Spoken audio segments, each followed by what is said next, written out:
found the points where the continental ice meets the warming oceans are especially sensitive to rapid ice loss. Well, here we are in the middle of a storm track and alert day, right, Pat, on a 2-hour delay. I know we have a winter weather advisory. Very busy in your department this morning. Yes, and it's all thanks to freezing drizzle, which can be sneaky and honestly very hard to deal with. And that's why the National Weather Service has issued that winter weather advisory, not to cover snow, but to cover the potential that the drizzle that is falling is able to freeze on contact and give us that light glaze or coating of ice. So this is not the only commute this week where we will have some issues because of winter weather.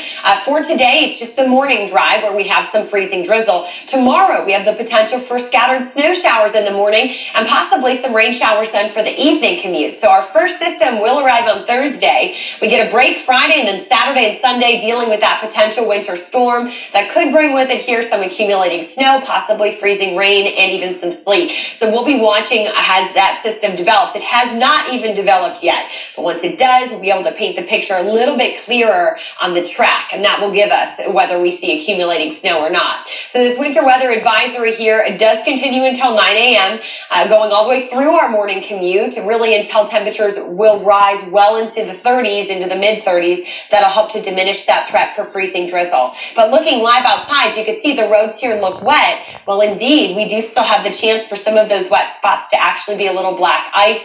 And you're going to have bridges, overpasses, sidewalks, and parking lots. That would be the main areas of impact. We're at 33 degrees right now at the airport, so we are just above the freezing point. But remember, at the surface, especially because we have that snowpack, it kind of keeps the ground a little bit colder. We may still have some freezing drizzle falling. We definitely have the potential in cities that are still in the 20s. So Bell Fountain, Sydney, Troy, Eaton, and Salina. I actually did get a report out of Sydney that the roads there are still slick this morning. The morning impact is really just going to be for the morning drive. I think later this afternoon, getting home from work and school, it will be a lot quieter, but it is just going to be kind of cold and damp for the day. We do see the potential for some breaks in the clouds here or there this afternoon, but this morning, we've got that thick cloud deck over us. We've got this drizzle here that is falling on live Doppler 7 radar, and that is going to be something we track for a couple of hours. Once we head through the day, you can see Futurecast gives us just a few breaks here where the clouds could thin out briefly, and then heading into tonight, we do stay mostly cloudy ahead of that next system that arrives on Thursday morning. So as we go through the morning here, we are dealing with temperatures that will slowly rise back above freezing. Our afternoon temperatures for most cities here will be sitting in the 30s. A few spots like Bell Fountain and Tip City could stay on the cold side. And then overnight tonight, everyone gets down to about 25. We will start to see light snow showers returning as we head towards our morning tomorrow.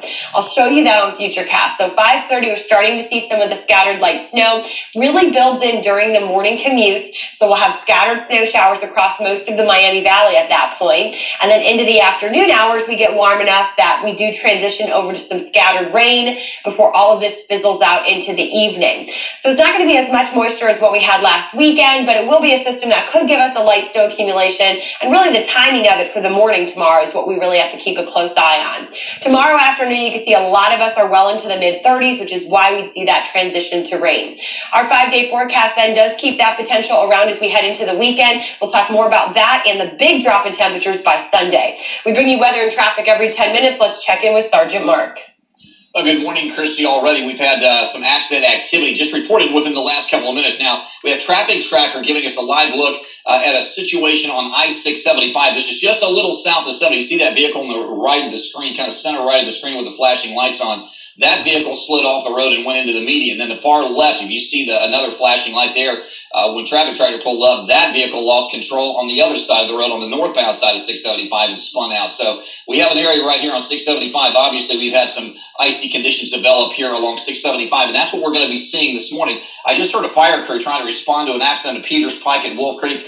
And I just heard them say to their dispatcher, they are sliding all over the place trying to get to that crash scene. They are going very slow and still having a hard time. That was an emergency vehicle. Also, we have a crash on 75 northbound in the area, mile marker 81. That's the Piqua area. Doesn't sound like any lanes are blocked. Their vehicle slid off the road, but that's what we're hearing right now. We just checked in with the Highway Patrol, several of the posts. and that's what they're getting. You're getting slide-off accidents all over.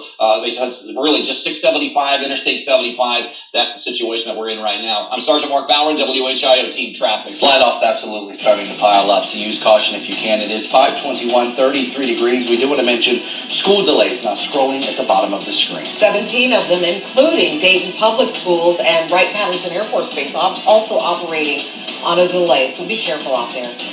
In news coming up, the former Montgomery County Fairgrounds will soon have a new name. The organization's behind that redevelopment. Also, Miamisburg set to annex some of Miami Township's land, but they plan to build that will help bring more people to the community.